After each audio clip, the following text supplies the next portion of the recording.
Tes. Bismillahirrahmanirrahim. Assalamualaikum warahmatullahi wabarakatuh. Alhamdulillahi wa kafa wassalatu wassalamu ala nabiyyil mustafa alladzi la yantiqu 'anil hawa in huwa illa wahyun yuha wa ala alihi ahli sidqi wal wafa amma ba'd. Fa as'alullaha ta'ala an yamunna lana bi'ilmin nafi' wal 'amalis salih وأن يفقهنا في الدين وأن يفتح لنا فتوح العارفين وأن يرزقنا الإخلاص في الأقوال والأعمال اللهم آمين.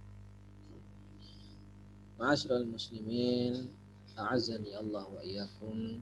Alhamdulillah, puji syukur kepada Allah atas segala limpahan nikmat dan karunia-Nya sehingga pada pagi hari ini, hari Ahad, pekan pertama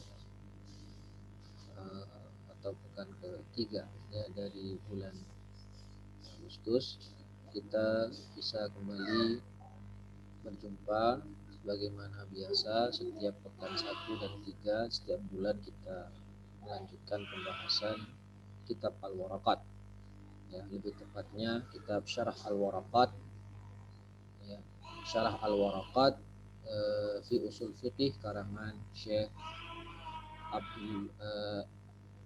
Abdullah Asy-Syatri ya, Dr. Sa'ad bin Nasir Abdul Aziz Asy-Syatri hafizahullahu taala. Salawat dan salam tak lupa kita senantiasa curahkan kepada suri teladan kita Nabi Muhammad sallallahu alaihi wasallam serta keluarga beliau, sahabat dan orang-orang yang mengikuti sunnah beliau hingga akhir zaman. Baik kaum muslimin, azan ya Allah wa iyyakum, kita lanjutkan pembahasan kita masih membahas tentang mukhassisat al-muttasilah ya, masih membahas tentang mukhassisat al-muttasilah ya. Kita telah selesai membahas am dan kita pekan lalu sudah masuk ke pembahasan khas ya, dan khas di dalamnya terdapat pembahasan mukhassis.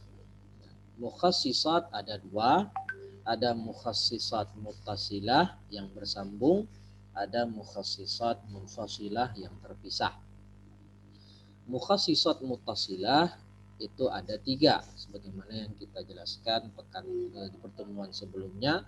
Ada istithna, ada muqayyad bisyart, ada muqayyad bisifah.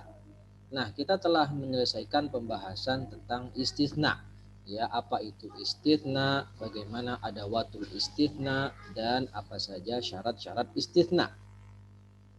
Selanjutnya kita akan membahas muttasil atau mukhassisat muttasil yang kedua, yaitu syarat.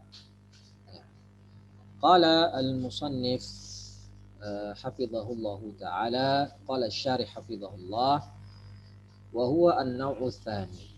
Ini adalah jenis kedua min anwa'il mukhassisatil umum al-muttasilah. Wal muradu huna bisyarti asyartul lughawi wa laisa al-muradu syartus syar'i. Ini adalah jenis kedua dalam pembahasan mukhassisat ya, mukhassisat muttasilah, dan yang dimaksud dengan syarat di sini adalah syartul lughawi, bukan syartus syar'i ya. Syarat lughawi maksudnya di sini lafaz syarat ya, bukan syartul lughawi, bukan syartus syar'i ya. Kalau syartus syar'i itu ya seperti contohnya syarat sah salat, seperti wudu, menghadap kiblat, menutup aurat, dan seterusnya. Wala syartul aqli, dan juga bukan syartul aqli. Wa innamal murad asyartul lughawi. Wa syartul lughawi yustakhdamu fihi ahadu adawati syart. Yang dimaksud dalam pembahasan syarat di sini bukan syartul syar'i, bukan syartul aqli, tapi adalah syartul lughawi atau lafaz syarat itu ya. Dan syarat lughawi itu mempunyai adawat ya, menggunakan beberapa adawat. Di antaranya ada in, ada mata, ada aina, ada ma, dan ada man. Ya, ini ada watu syart, ya, ada watu syart. Sebagaimana kalau kemarin ada watu istisna, itu ada illa, ada hasya, ada, dan seterusnya. Nah, wa minhu qauluhu ta'ala. Dicontohkan langsung sama beliau, sama pensyarah Syekh Syafii. Di sini beliau mencontohkan man. Ya, man. Ada watu man. Qala ta'ala, faman ya'mal mithqala dzarratin khairan yarah. Barang siapa yang melakukan amal kebaikan meskipun sebesar biji zarrah, sebesar zarrah, maka dia akan mendapatkan balasan yang serupa, kan gitu. Ada syartun, ya, man di sini faman, ya, ini adalah syarat. Wa syartu yataqayyadul hukmu bihi. Fa idza lam yujad asy-syartu lam yujad al-hukm. Nah, ini sebuah keniscayaan. Yang namanya syarat, ya, itu mengikat hukum, atau hukum itu terikat dengan syarat. Bagaimana maksudnya? Idza lam yujad syart lam yujad al-hukum. Enggak ada syarat, maka enggak ada hukum. Dan telah masyhur dijelaskan dalam oleh ulama usul atau usuliyun bahwasannya ma makna syart fi qauli usuliyin, yaitu ma yalzam min adamihi al-adam wala yalzam min wujudihi wujud wala adam lidati. Itu makna syarat, ya. Kalau enggak ada syarat, enggak ada hukum. Kalau ada syarat, tidak mesti harus ada hukum, kan gitu. Misalu dzalika law qulta sa'ukrimuka idza lam ya'ti zaidun. Contoh dalam bahasa Arabnya, ya, bukan dari Al-Qur'an atau Sunnah. Aku akan memuliakanmu jika si Zaidan tidak datang. Jika Zaidan tidak datang, itu syaratnya. Au qulta sa'ukrimuka man ja'ani min bani fulan ma lam yakun tawilan. Aku akan memuliakanmu siapa saja jika datang kepadaku dari bani fulan selama dia tidak tinggi. Ya, tidak tinggi. Fahada istithna'un littiwal annahum yukhrajuna min syarti al-ikrah. Jadi dia mau memuliakan dengan syarat begini dan begitu. Ya, kalau contoh tadi, aku akan memuliakanmu jika Zaidan tidak datang. Atau aku akan memuliakanmu, ya, aku akan memuliakan siapa saja yang datang dari Bani Fulan selama dia tidak tinggi. Jadi ada persyaratan jika ingin dimuliakan. Naam. Thumma qala al-musannif rahimahullah wa yajuzu an yata'akhkhar 'anil masyrut wa yajuzu an yataqaddam 'anil masyrut wal muqayyad bi sifah yuhmal 'alal mutlaq. Boleh yang namanya lafaz, ya. Lafaz syarat itu boleh datangnya belakangan atau boleh letaknya di belakang masyrut. Ya, boleh letaknya di belakang masyrut. Dan boleh juga letaknya di depan masyrut. Ada syarat, ada masyrut. Syarat itu boleh letaknya di belakang masyrut, boleh juga di depan masyrut. Yasihu an taqul sa'ukrimuka in ja'a fulan. Nah, ini contoh syaratnya di belakang masyrut. Aku akan muliakan kamu, aku akan jamu kamu jika fulan datang. Jadi syaratnya di belakang, masyrutnya di depan. Au sa'ukrimu bani fulan inkanu tiwalan. Aku akan muliakan bani fulan jika mereka tinggi, jika mereka tinggi. Nah, itu semua syaratnya di belakang, masyrutnya di depan. Dan boleh juga masyrutnya itu syaratnya itu di depan dan masyrutnya di belakang. Ya, lafaz syaratnya di depan dan masyrutnya di belakang. Kama annahu yajuzu an yataqaddama syartu kama law qulta in kanu banu fulan fasaukrimuhum. Nah, ini kan syaratnya di depan dan masyhurnya di belakang. Kalau bani fulan itu tinggi, maka aku akan jamu dia. Contoh dalam Al-Quran, kalau syaratnya di depan, Allah Ta'ala berfirman, A'udzubillahi minasyaitonirrajim, Bismillahirrahmanirrahim, wa in kunna ulati hamlin fa'anfiqu alaihinna hatta yada'na hamlahun. Wa in kunna, nah itu. Jika mereka wanita yang tertalak itu dalam keadaan hamil, wa in kunna. Nah itu kan wa in kunna itu syaratnya. Kalau mereka dalam keadaan hamil, maka suami tetap wajib memberikan nafkah sampai mereka melahirkan. Itu syaratnya di depan dan masyhurnya di belakang.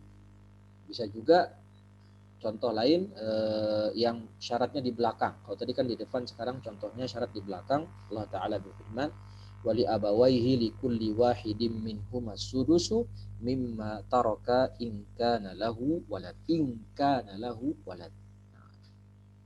Itu syaratnya di belakang, masyhurnya di depan. Ala kulli hal, kesimpulannya lafaz syarat boleh di depan, masyhur boleh di belakang, masyhur. Itu lafaz syarat. Tapi kalau wujudnya syarat, adanya syarat, misalnya suami berkata misalnya seorang suami, in kharajati fa anti talik, atau anti talik in kharajati. Anti talik in kharajati.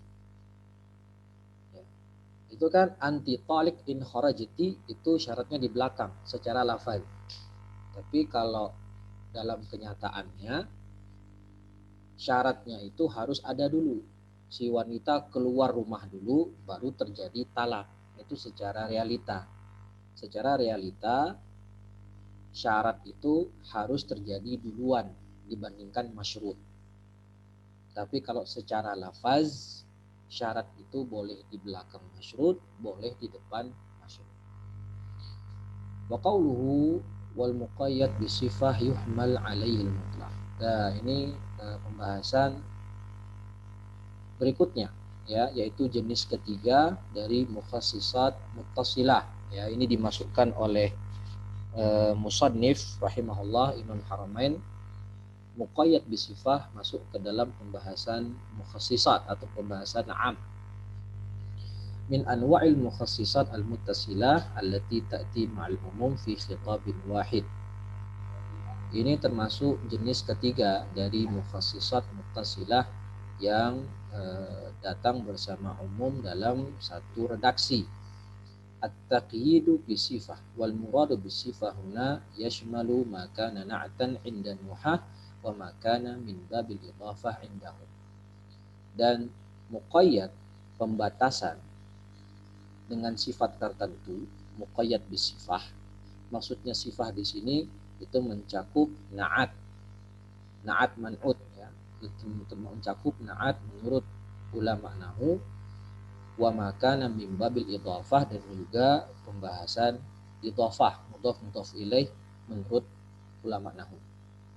Fa idza waradat sifatan aw sifatun ma'a lafzi umum fa innaha takunu muqayyadatan lahu. Jadi kalau ada sifat muncul atau datang bersama lafaz umum, maka lafaz umum tadi, lafaz mutlak tadi ditakyid sehingga dia menjadi khusus. Kama law qulta ja'at tiwal minal qaum. Ja'at tiwalu minal qaum, datang kaum yang orangnya tinggi-tinggi. Ma'nahu annal qisar lam ya'tu. Jadi kan di sini tiwal di sini pengkhususan.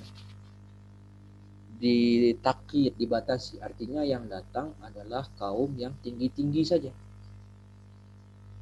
ya, kaum yang orangnya tinggi-tinggi, sedangkan yang pendek-pendek itu tidak datang.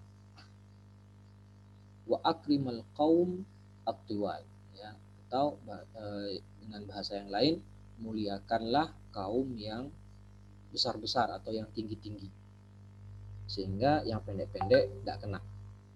Wa akrim bani Sa'ad ar-rijal, muliakanlah orang laki-laki dari Bani Sa'ad. Ar-rijal di sini sifah. Jadi yang dimuliakan dari Bani Sa'ad hanya laki-laki saja. Dikhususkan bagi laki-laki saja. Kenapa? Karena ada sifat di situ. Akrim Bani Sa'ad ar-rijal. Atau akrim al-ulama'a al-amilin. Muliakanlah para ulama yang bekerja misalnya. Al-amilin di sini sifat. Jadi yang dimuliakan bukan semua ulama, tapi hanya khusus kepada ulama yang bekerja saja.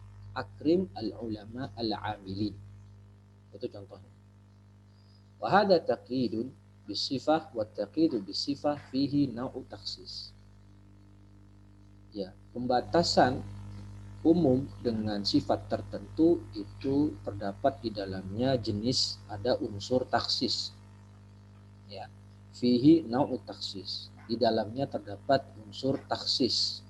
Wa kadzalika law kanat sifah ala jihatil idhafah fa innaha tusamma sifatan 'indal usuliyyin. Begitu juga kalau sifat itu dalam bentuk idhafah, mudhaf ilaih, maka menurut ulama usul dia juga termasuk sifat. Contohnya hadis Nabi SAW, fi sa'imatil ghanam az-zakatu. Fi sa'imatil ghanami az-zakatu. Ini mudhaf ilaih atau idhafah. Ya. Yang wajib zakat itu hanya kambing yang digembalakan saja. Fi sa'imatil ghanami az-zakatu. Sa'imahuna indan muhah min babil idhafah. Ini mudhaf ilaih, ya kan? Ammal al-usuliyun fayu'addunaha min babis sifah. Tapi kata usuliyun itu termasuk sifat. Kata ulama nahwu itu min babil idhafah. Kata ulama usul itu min babis sifah. Fadallana dzalika ala anna mafhum sifati 'indal usuliyyin a'ammu minhu 'indan nuhah. Dari sini kata Syekh As-Satri, pemahaman atau mafhum sifat, ya, pengertian sifat menurut ulama usul itu cakupannya lebih luas dibandingkan ulama nahwu. Wa fi qauli sallallahu alaihi wasallam as-sabiq, dari perkataan Nabi ini atau sabda Nabi di atas, fi sa'imatil ghanami az-zakatu, takhsisun lil umum li'annahu dalla ala wujubi zakah fi sa'imati faqat duna ghairiha. Ya, jadi hadis Nabi itu menunjukkan, ya, kepada kita bahwasannya yang wajib dizakati dari kambing itu adalah kambing yang memang digembalakan saja, tanpa tidak termasuk kambing yang lain. Wa min amthilatihi aidan ma yusamma 'indan muhah bil badal, dan contoh yang lain menurut ulama nahwu adalah badal, ya, yang disebut oleh ulama nahwu sebagai badal. Tetapi menurut ulama usul namanya sifah juga.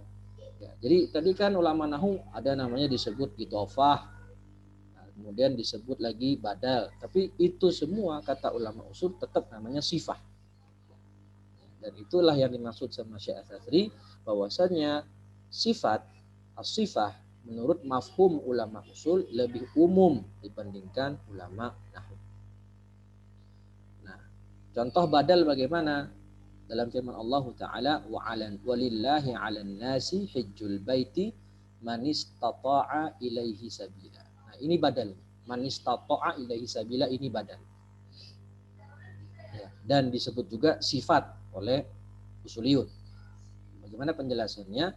Fa inna kalimatan nas, ya, kalimat nas kalimatun 'ammah tashmal as-saghira wal kabira wal mustati'a wa ghairal mustati'i, falamma qala ba'da dhalika man istata'a ilaihi sabila khassasna hadzal hukma wa qulna innal murada al mustati'a faqat.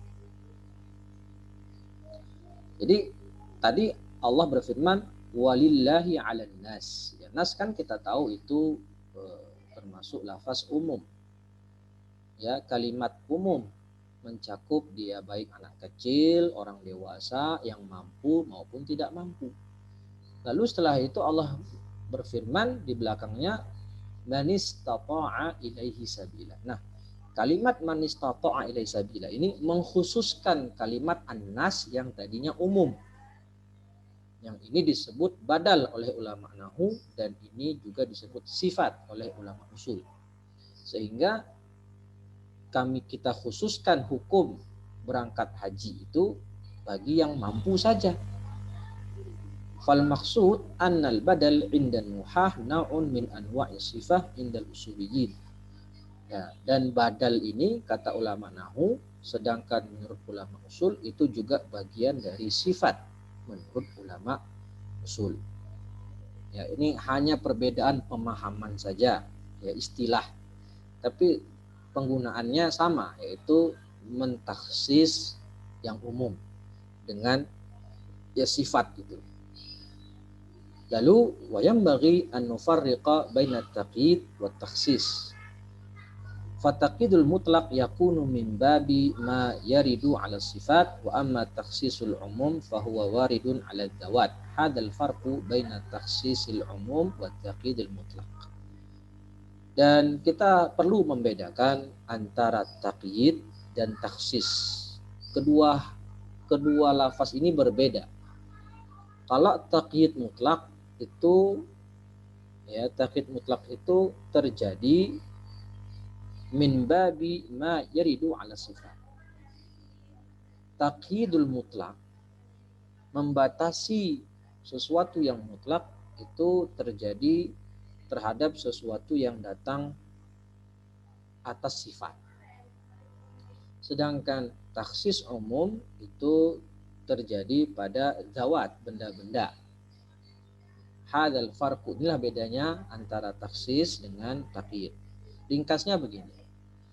Jadi pembahasan muqayyad bisifah, ya pembahasan muqayyad bisifah, takhsis bisifah ini masuk ke pembahasan mutlak muqayyad. Tapi oleh Al-Imamul Haramain rahimahullahu ta'ala dimasukkan ke dalam pembahasan takhsisun am. Pembahasan am. Padahal keduanya itu beda pembahasan. Mutlak muqayyad itu pembahasan sendiri. Ya. Am wal khas itu pembahasan sendiri. Ya, tapi di Al-Waraqat takhsis bisifah itu dimasukkan oleh Imam Haramain ke dalam pembahasan am, bukan ke dalam pembahasan mutlak muqayyad. Aslinya ini dua pembahasan. Ya, bisa kita lihat dalam kitab-kitab usul yang lain. Ya, seperti mungkin bisa dilihat di kitab Taisir Ilmu Usul Fiqih karya Syekh Yusuf Judi' atau di kitab Usul Fiqih alladzi la yas'ul faqih jaluhu atau kitab Ma'alim fi Usul Fiqih dan seterusnya. Atau kitab Al-Khulasah fi Usul Fiqih karya Syekh Hasan Hito hafizahullah. Tapi di sini yang unik di sini dalam kitab Al-Waraqat Imam Haramain memasukkan pembahasan mutlak muqayyad di dalam pembahasan am wal khas. Pembahasan sifat itu yang harusnya masuk ke dalam mutlak muqayyad tapi dimasukkan ke dalam pembahasan am wal khas. Ya. Gampangnya beda antara taksis dan taqyid. Ya. Kalau taksis itu kan mentaksis sesuatu yang umum. Ya, am. Am itu kan syumuli. Contoh sederhana gini. Kalau saya mengatakan akrim at-tullab. Akrim at-tullab. At-tullab di sini umum. Muliakanlah santri, muliakanlah siswa. Siswa mana? Ya seumum. Mencakup semua siswa, baik yang kecil, besar dan seterusnya. Tapi kalau mentakid itu contohnya akrim taliban, mutlak. Ya, contoh mutlak akrim taliban. Muliakanlah satu orang. Ya, muliakanlah satu orang santri. Siapa satu orang santri itu? Ya nggak tahu. Yang penting satu orang santri. Mutlak, nggak dikasih rincian. Tapi kalau yang am tadi, akrim at-tullab. Akrim at-tullab, mencakup umum. Nah, kemudian karraqabah kuyidat bil iman fi ba'dil mawadhi'. Contoh takyid bisifah. Sebagaimana kalimat raqabah dalam kafaratul qatli itu ditakyid dengan kalimat mukminah. Ditakyid dengan kalimat mukminah. Allah Ta'ala berfirman, fatahriru raqabatin mu'minatin. Raqabah mukminah.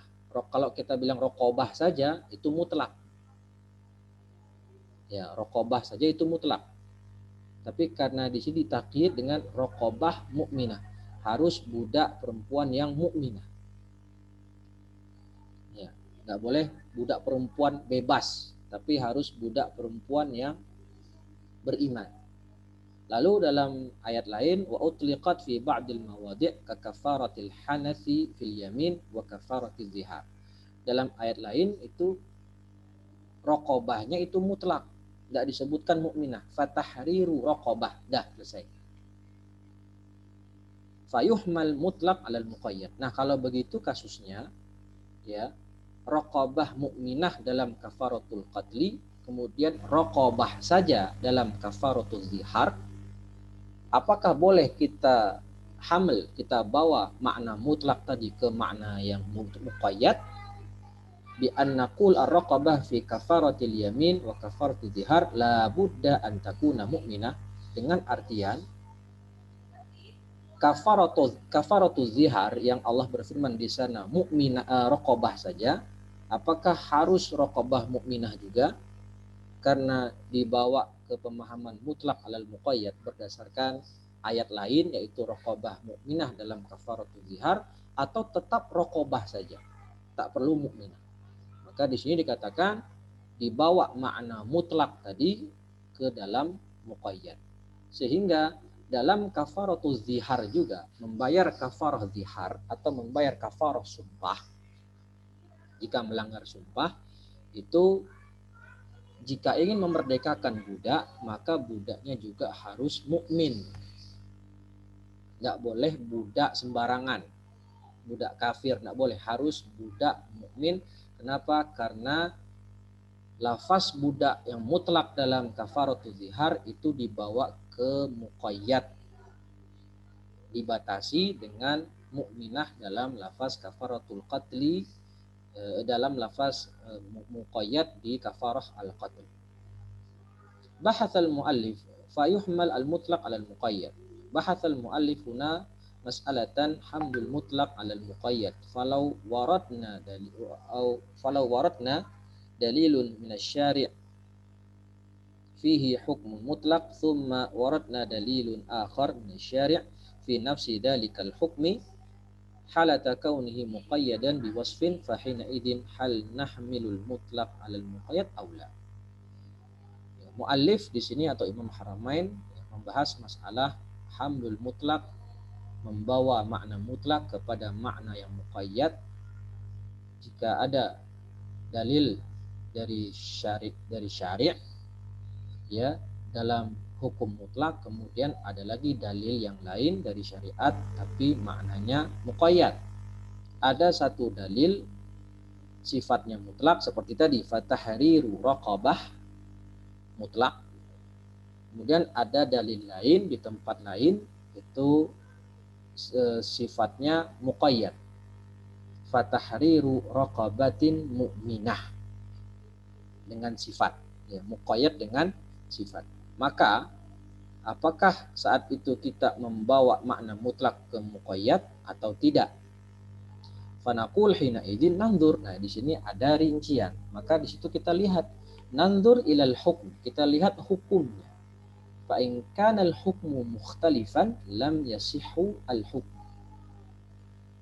Kalau hukumnya berbeda, maka kita tidak boleh melakukan hamlul mutlak alal muqayyad. Tidak boleh kita membawa makna mutlak kepada makna muqayyad jika hukumnya berbeda. Nah, penjelasannya gimana? Idzan al-halatul ula, ya, keadaan yang pertama, ikhtilaful hukmi bainal mutlak wal muqayyad.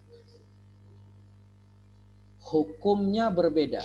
Ada dua dalil, yang satu mutlak, yang satu muqayyad. Dan kedua dalil ini mempunyai hukum yang berbeda. Apakah dibawa makna mutlak ke makna muqayyad? Jawabannya, hukmuha adamu jawazil hamli. Tidak boleh kita membawa makna mutlak kepada makna muqayyad. Contohnya bagaimana? Allah Ta'ala berfirman, faghsilu wujuhakum wa aydikum ilal marafiq wamsahu biru'usikum wa arjulakum ilal ka'bain. Nah, kita fokus ke kalimat ilal marafiq. Ini dalam wudu ya. Jika ingin sholat, ya maka basuhlah wajah kalian dan tangan-tangan kalian sampai siku. Ya. Jar majrur bimathabati taqyid. Ilal marafiq ini dia sifatnya jar majrur dan dia muqayyad. Membasuh tangan sampai mana? Sampai siku. Nah itu. Wali annal usuliyin yatawassa'una fi kalimati sifah fayusammuna ba'd anwa'i syibul jumlah sifah. Sebagaimana kita tadi kita sebutkan, usuliyun itu longgar dalam pembahasan sifat. Lebih umum pemahaman sifat menurut ulama usul dibandingkan ulama nahwu. Sehingga syibhul jumlah, ya, sebagian jenis dari syibhul jumlah itu juga dikategorikan sebagai sifat menurut ulama usul. Wa qalu fa innahu hina idin khussisa aw quyida hadan nasu bi kaunil ghusli yakunu ilal marafiq fala yatajawazu bihi ma ada dzalik. Oleh karena itu mereka katakan kita khususkan atau kita batasi dalam nas ini bahwasannya membasuh tangan itu sampai siku. Ya, sampai siku dan tidak boleh melewatinya. Wa qala fi nafsil ayah fi mas'alati tayammum, dan dalam ayat yang sama tapi pembahasan tayammum. Allah berfirman, famsahu biwujuhikum wa aidikum. Tadi kan di sini wa aidikum juga, tapi ada tambahan sifat ilal marafiq. Kalau di sini cuman famsahu biwujuhikum wa aidikum titik. Wa huna aidi mutlaqah ila aina hal huwa ilal mirfaq au ilal mankib au ilal ku'. Ini mengusap tangan ini dalam tayamum, ini kan tangan di sini mutlak. Tidak ada tambahan sifat di sana seperti di ayat sebelumnya. Membasuh tangan sampai mana? Sampai siku. Di sini tidak dijelaskan. Nah, apakah diusap sampai siku juga seperti wudu atau sampai pundak, mangkib, atau cuman sebatas pergelangan tangan saja? Jadi cuman sampai tangan, telapak tangan. Ya, cuman sampai tangan, pergelangan tangan, nggak sampai ke siku. Lam yuzkar syai'an. Fahina idin hal yasihu hamlul mutlaq 'alal muqayyad am la. Ya. Tidak dijelaskan di situ apakah dibasuh sampai siku atau pundak atau cuman sampai pergelangan tangan saja. Maka saat itu bolehkah kita melakukan membawa makna mutlak kepada makna muqayyad? Fayuqal hal mashul yadaini fi tayammum yakunu ilal marafiqi hamlan li hadzal mutlaq al muqayyad al madhkur fi ghasl al yadaini, naqulu la yasihu hadza li ikhtilafil hukm. La yasihu hadza li ikhtilafi al hukm. Nah, karena di pembahasan wudhu tadi itu ditakkid dengan sifat sampai siku, tapi di tayammum mutlak. Apakah boleh kita melakukan hamlul mutlak alal muqayyad? Artinya, apakah kita juga mengusap tangan saat tayammum itu juga sampai siku dengan berdalil membawa makna mutlak yang ada di ayat tayamum kepada makna muqayyad yang ada di pembahasan wudu atau tidak? Maka jawaban Syekh di sini tidak boleh. Kenapa tidak boleh? Karena hukumnya berbeda. Yang satu membahas hukum wudu, yang satu membahas hukum tayamum. Meski sebabnya sama. Sebabnya sama, yaitu disuruh untuk bersuci atau toharah ketika akan melaksanakan sholat. Kan gitu. Sebabnya sama, tapi hukumnya berbeda.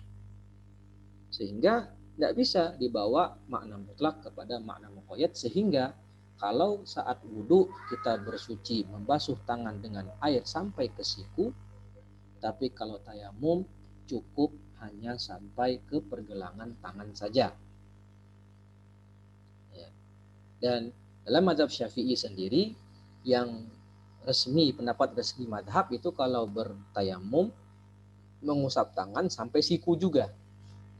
Ya, ini pendapat yang resmi atau mu'tamad dalam mazhab Syafi'i. Akan tetapi diselisihi oleh Imam An-Nawawi. Imam An-Nawawi lebih condong berpendapat mengikuti pendapat yang bahwasannya tayamum itu cukup sampai pergelangan tangan saja. Ya, cukup pergelangan tangan. Ini dari mana bisa berbeda seperti ini? Ya, berdasarkan muncul dari perbedaan dalam kaidah usul fikih.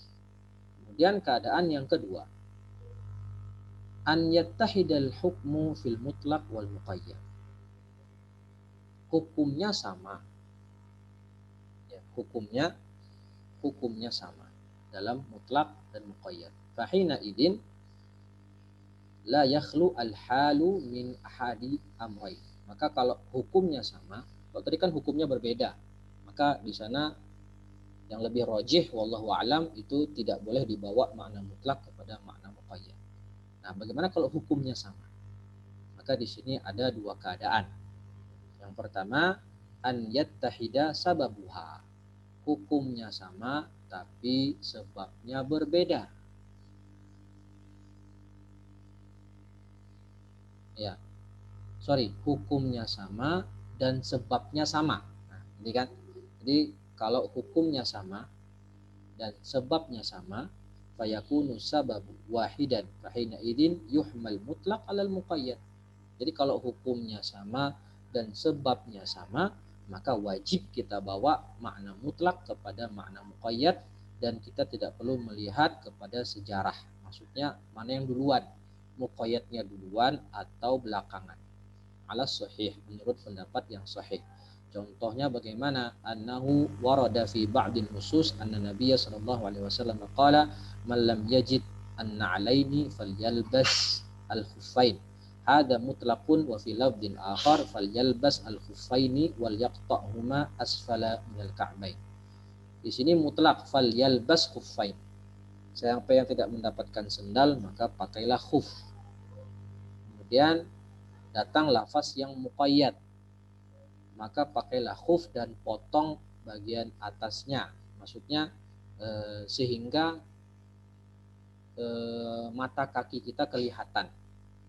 Kan namanya khuf itu adalah yang menutupi mata kaki kan. Nah, di sini Nabi mengatakan maka pakailah khuf, baik sampai mata kaki ataupun tidak. Tapi di sini dijelaskan hadis yang lain pakai khuf tapi dipotong sehingga mata kakinya kelihatan. Ini muqayyad. Wa hina idzin amkanal jam'u bainahuma. Boleh kita menjamak keduanya. Karena hukumnya sama dan sebabnya sama. Ya, yuhmal mutlaq ahaduhuma 'alal muqayyad al-akhar wa min thamma hamlul mutlaq 'alal muqayyad faqila fil mutlaq la budda min al-qat'i li anna al-hukma wahid wa huwa wujubul qat'i. Hukumnya sama. Apa itu? Wajib memotong sebagian khuf, dan sebabnya juga sama, yaitu apa? Fuqdanin ni'al, kehilangan sendal. Karena hukumnya sama dan sebabnya juga sama, maka diwajib kita membawa makna mutlak kepada makna muqayyad. Yang kedua, hukumnya sama tapi sebabnya berbeda. Nah, kalau tadi hukumnya sama, sebabnya sama, ini jelas. Yuhmal mutlak alal muqayyad, dibawa makna mutlak kepada makna muqayyad. Yang kedua, kalau hukumnya sama, sebabnya berbeda. Itu contohnya, inilah yang dicontohkan oleh muallif di matan tadi, oleh Imam Haramain di matan. Biqaulihi arkar raqabah quyidat bil iman fi ba'dil mawatin.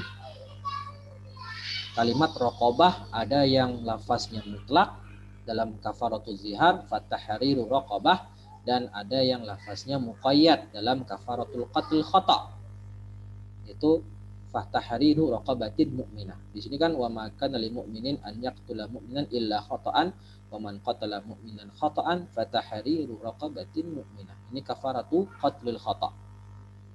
Fahuna al-hukmu wujubu i'taqi raqabah. Ini hukumnya sama. Wajibnya membebaskan budak. Kemudian dalam ayat lain dalam kafaratul zihar, walladzina yudhahiruna min nisaihim tsumma ya'uduna lima qalu fatahriru raqabah. Raqabah titik, enggak pakai mukminah. Nah, ini kan hukumnya sama, yaitu wajib membebaskan budak.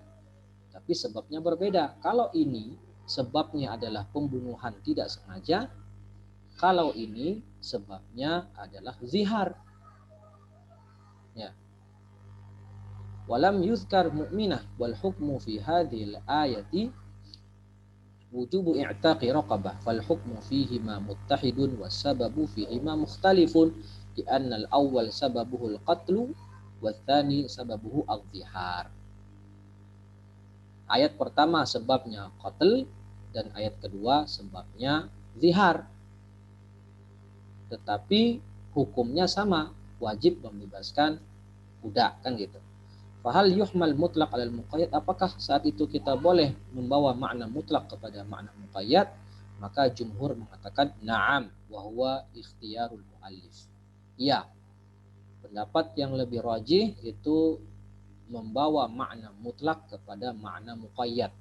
Hukumnya sama meskipun sebabnya berbeda. Tapi ada pendapat lain yang mengatakan tidak boleh dibawa makna mutlak kepada makna muqayyad. Dan ini pendapat Hanafiyah.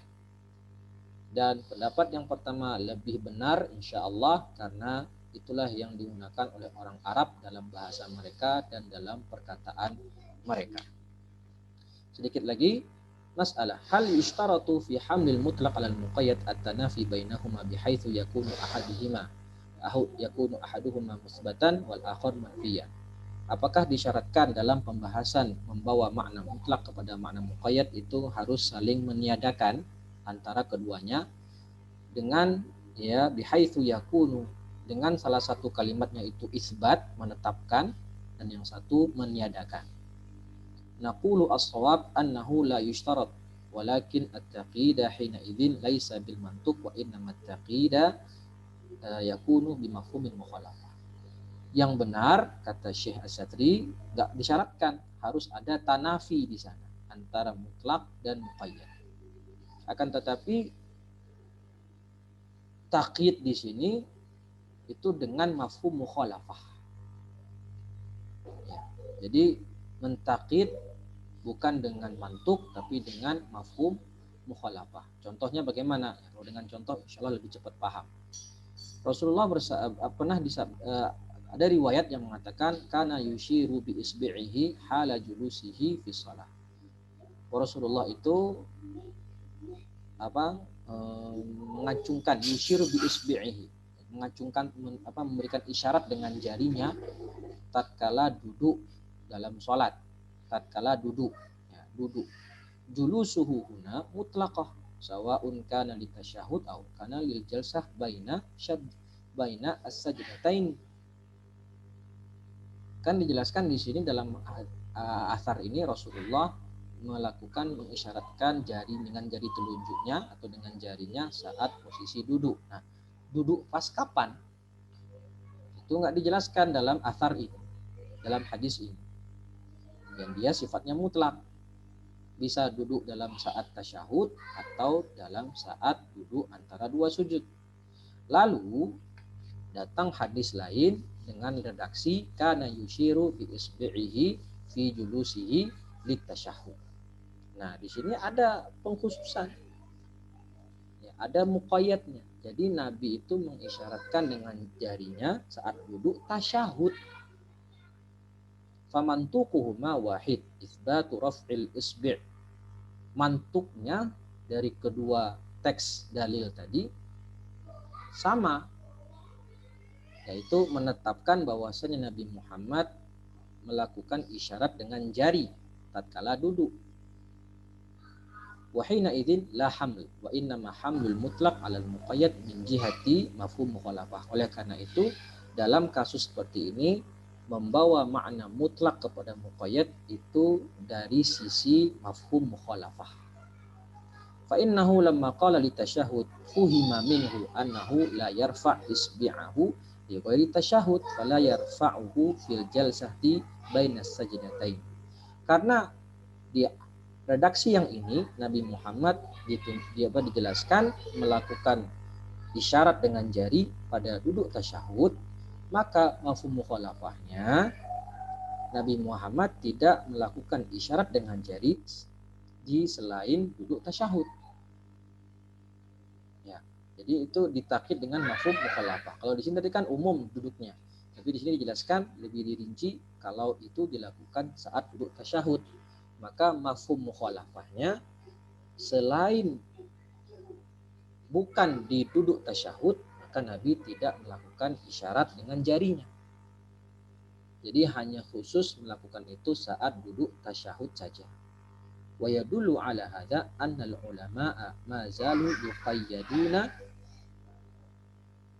yuqayyiduna bimithli dzalika fa innahu lamma nazala qawluhu ta'ala was-sariqu was-sariqatu faqata'u aydiyahuma wa qata'a Rasulullah sallallahu alaihi wasallam yaminas sariq duna yasarihi qala al-ulama nahmilul mutlaq wa huwa qawluhu aydiyahuma 'ala al-muqayyad wa huwa fi'lun nabi sallallahu alaihi wasallam ma'a kauni kullin minan nassaini musbitan au musbatan walakin at-taqid kana bimafhumil mukhalafah hadza ma yata'allaqu bil mukhassisatil muttasilah. Para ulama senantiasa melakukan taqid dengan mafhum mukhalafah. Ya. Dengan contoh lain itu dalam ayat Allah berfirman, pencuri laki-laki dan pencuri wanita maka potong kedua tangannya. Kan enggak dijelaskan tangan yang mana yang dipotong. Tapi itu ditaksis dengan perbuatan Rasul. Wa qata'a Rasulullah yaminas sariq duna yasarihi. Rasul ketika ada yang mencuri maka yang dipotong pertama adalah tangan kanannya, bukan tangan kirinya.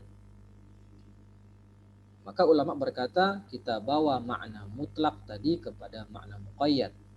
Kalimat aidiyahuma ini kan mutlak ya. Maka potonglah kedua tangan pencuri laki-laki dan perempuan tadi. Dibawa kepada makna muqayyad, yaitu perbuatan Nabi. Ya. Padahal kedua dalil tadi, baik itu ayat Quran dan perbuatan Nabi itu sama-sama sifatnya musbatan, menetapkan hukuman potong tangan. Tetapi ditakyid dibatasi dengan mafhum mukhalafah. Ya, karena yang Nabi potong adalah tangan kanan duluan, bukan tangan kiri. Tapi kalau nanti mencuri lagi maka dipotongnya bukan tangan kiri tapi kaki kiri. Nah, dengan cara bersilang. Itu pembahasannya di masalah fikih. Nah, ala kulli hal dalam kasus ini bisa juga kita mentakyid sesuatu yang mutlak dengan mafhum mukhalafah sebagaimana yang dijelaskan oleh Syekh Asy-Syadzili hafizahullahu taala. Nah, alhamdulillah ya, kita telah selesai membahas pembahasan tentang taksis muttasil. Insyaallah di pertemuan selanjutnya kita mulai masuk ke pembahasan taksis munfasil. Ada taksis kitab bil kitab, ada taksis kitab bis sunnah dan seterusnya. Insyaallah kita akan bahas pembahasan itu pekan depan. Kesimpulan pada kesempatan pagi hari ini yaitu taksis muttasil ada 3, istisna, ada syarat, ada juga dengan sifat. Dan yang kita pelajari pada pagi hari ini adalah tentang sifat dan juga dengan syarat. Dan pembahasan takyid bisifah itu seharusnya masuk ke dalam pembahasan mutlak muqayyad. Tetapi Syekh Imam Haramain memasukkannya ke dalam pembahasan am, takhsisul am. Baik, kemudian juga dijelaskan bagaimana kaedah membawa makna mutlak kepada makna muqayyad itu dengan 4 kategori tadi. Jika hukumnya sama dan sebabnya sama, maka ulama sepakat dibawa makna mutlak kepada makna muqayyad. Dan yang kedua, jika hukumnya sama, sebabnya berbeda, itu jumhur mengatakan dibawa makna mutlak kepada makna muqayyad. Yang ketiga, jika sebabnya berbeda, hukumnya sama, maka itu ulama khilaf juga. Ada yang mengatakan dibawa makna mutlak kepada makna muqayyad, sedangkan ada pendapat lain mengatakan tidak dibawa makna mutlak kepada makna muqayyad. Contohnya tadi masalah wudu dengan tayamum. Itu sebabnya sama tapi hukumnya berbeda.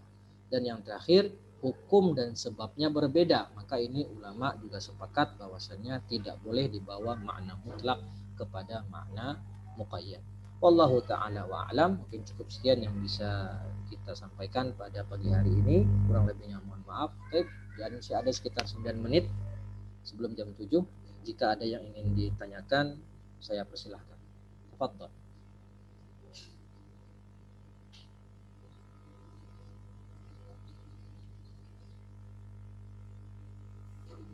Assalamualaikum Ustaz. Salam. Siapa nih? Saya Ali Akbar, teman dari Ibunda Ananda di Oman. Oh, nggih. Ya, gimana kabarnya Ustaz? Sehat di Indonesia semua? Masya Allah, ini dari Oman. Iya. Alhamdulillah sehat Pak. Iya. Di keterangan terakhir itu sangat menarik sekali ya, di saat Rasulullah SAW menerangkan di saat kita duduk tasahud itu dianjurkan untuk menaikkan salah satu tunjuk kita di dalam sholat. Ya, saya juga melihat sebagian dari para jamaah di sini juga di saat dia menaikkan telunjuk, kemudian telunjuk itu juga digerak-gerakkan. Ini yang mana yang rajihnya, Ustaz? Ya, Assalamualaikum warahmatullahi wabarakatuh. Waalaikumsalam. Bisa manggilnya Pak Ali, nggih? Ya, betul. Nah, barakallahu fiik Pak Ali. Masya Allah, jauh dari Oman sampai sini.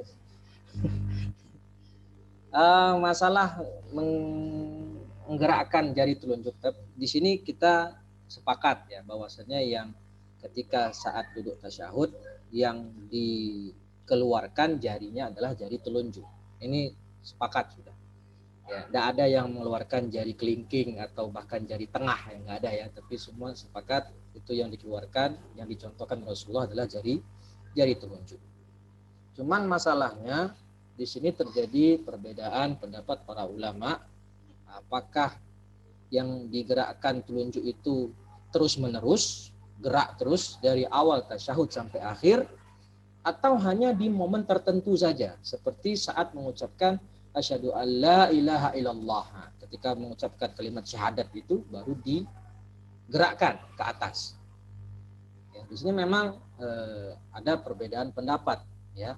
Yang saya tahu karena saya lebih condong belajarnya mazhab Syafi'i, dalam mazhab Syafi'i itu tidak digerakkan dari awal sampai akhir, tapi hanya di momen tertentu saja, itu saat mengucapkan kalimat syahadat asyhadu alla ilaha illallah. Tapi dalam pendapat ulama lain, ya memang ada yang mengatakan itu digerak-gerakkan dari awal sampai akhir. Kalau saya pribadi dan saya mengikuti pendapat mazhab Syafi'i, yaitu hanya digerakkan saat momen tertentu saja, tidak digerakkan dari awal sampai akhir.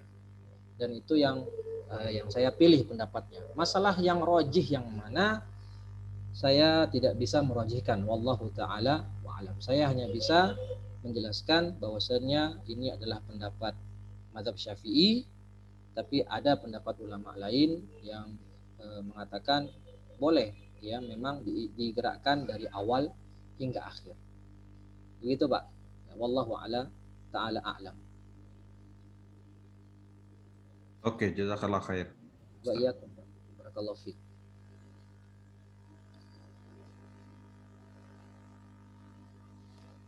Nah, silakan jika ada lagi sebelum kita tutup.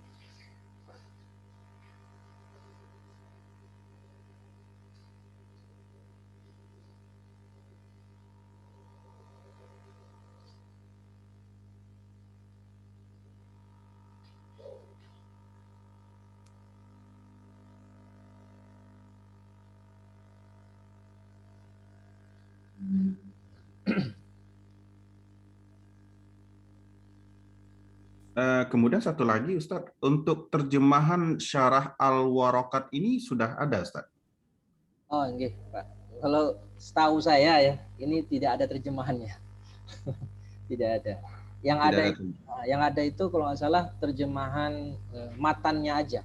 Ya.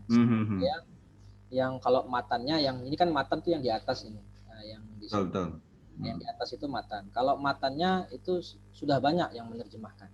Tapi kalau untuk syarah Waraqat dari Syekh Atsatri sendiri yang kita jadikan kitab pegangan dalam kajian pagi hari ini itu belum ada terjemahannya. Wallahu a'lam. Belum ada ya? Belum. Ya, ini kesempatan Ustadz ini. Ya, kesempatan Ustadz untuk menerjemahkan. Jadi biar banyak nanti jemaah kita di Indonesia yang bisa menikmati ilmu ini ya, kalau Ustadz punya waktu. Oh iya. Iya, bagus sekali itu sarannya Pak. Iya. Ini belum ada yang menerjemahkan ya, bisa nanti ya, betul. diterjemahkan supaya manfaatnya lebih luas. Betul. Ini memang kelemahan kita di Indonesia Ustadz yang Ana lihat ya. Kalau Ana pun juga kalau sering beribadah umroh ke ini, karena dekat Oman dengan Saudi ya. Dulu waktu Ana di Abu Dhabi, sering mengikuti kajian-kajian yang dilakukan Ustadz di Madinah, di Masjid Madinah. Jadi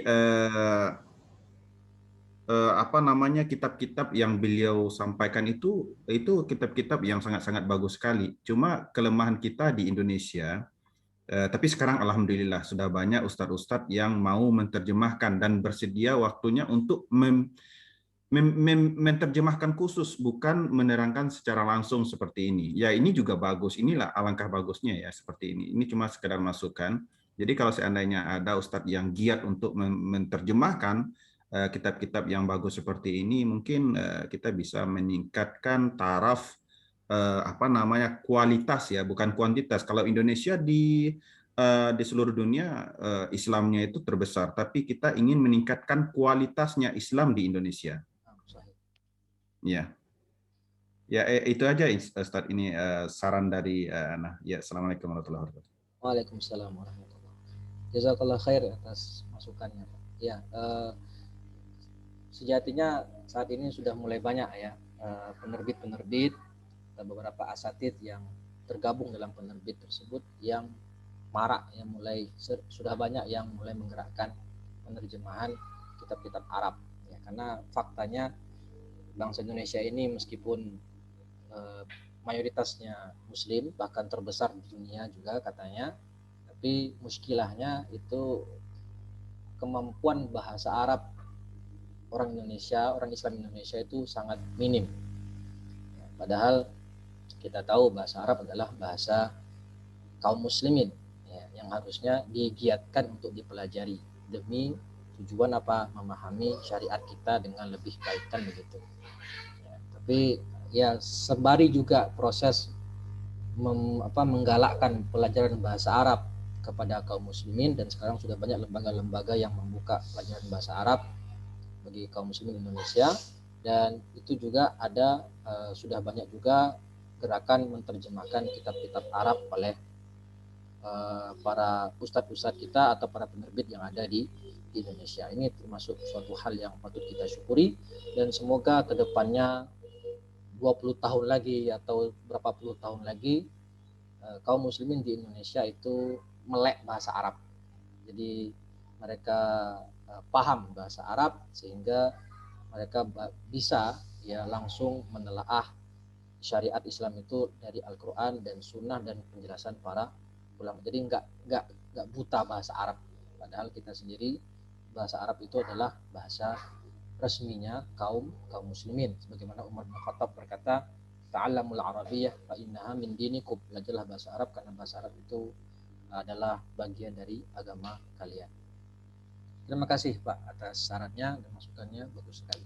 Semoga ke depan orang Islam tidak hanya bisa bahasa Inggris di Indonesia ya, tapi juga bisa berbahasa Arab.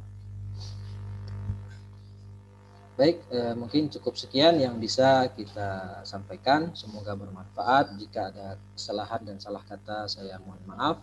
Insya Allah kita akan lanjutkan di pertemuan selanjutnya 2 pekan lagi, insya Allah di jam dan waktu yang sama. Saya akhiri dengan bacaan hamdalah dan doa kafaratul majlis. Alhamdulillahirabbil alamin. Subhanakallahumma wa bihamdika asyhadu an la ilaha illa anta astaghfiruka wa atubu ilaih. Billahi taufiq wal hidayah. Wassalamualaikum warahmatullahi wabarakatuh. Waalaikumsalam.